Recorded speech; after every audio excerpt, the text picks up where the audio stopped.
তাদেরকে আগামী 24 ঘন্টা থেকে 48 ঘন্টা পর্যবেক্ষণ করা হবে তারা কি করে। অন্তর্বর্তীকালীন সরকারকে 48 ঘন্টার পর্যবেক্ষণের আলটিমেটাম দিয়ে চলমান আন্দোলন আপাতত স্থগিত ঘোষণা করেছেন বিএনপি নেতা ইশরাক হোসেন।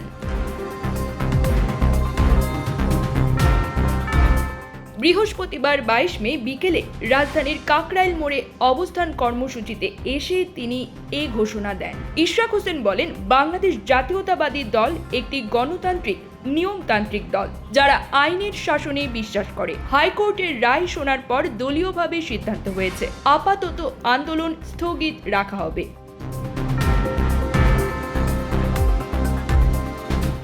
এবং আগামী 24 থেকে 48 ঘন্টা সরকারকে পর্যবেক্ষণ করা হবে। সরকারের কার্যক্রমের ভিত্তিতে পরবর্তী কর্মসূচি ঘোষণা করা হবে। তিনি অভিযোগ করে বলেন, একটি ভুয়া রিটের মাধ্যমে তাকে মেয়র হিসেবে শপথ গ্রহণ থেকে বাধা দেওয়ার চেষ্টা হয়েছিল, যা ব্যর্থ হয়েছে।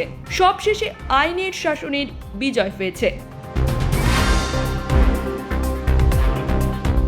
ইশরাক আরও বলেন, যেহেতু আমরা আইনের শাসনে বিশ্বাস করি, তাই আমরা সরকারের কাছ থেকে প্রত্যাশা করি তারা আদালতের রায় দ্রুত বাস্তবায়ন করবে। কিন্তু যদি তালবাহানা করা হয় তাহলে কাল সকালেই আমরা আবার কাকরাইলে অবস্থান নেব। জনদুর্ভোগের বিষয়ে দুঃখ প্রকাশ করে তিনি বলেন, এই আন্দোলনের ফলে জনগণ অনেক কষ্টে পড়েছে, যানজটে আটকে থেকেছে। আমি এবং আমার নেতারা এজন্য সাধারণ নাগরিকদের কাছে ক্ষমা প্রার্থী।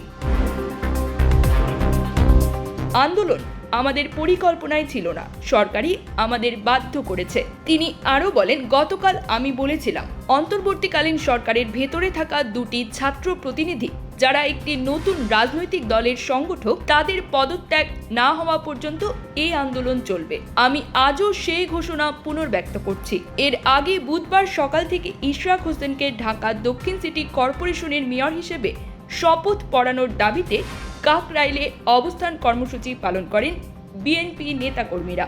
বর্তমানে আন্দোলন স্থগিত থাকলেও পরিস্থিতি সরকারের পদক্ষেপের ওপর নির্ভর করে বলে জানিয়েছেন Ishraq Hossain. News desk, Probashon news.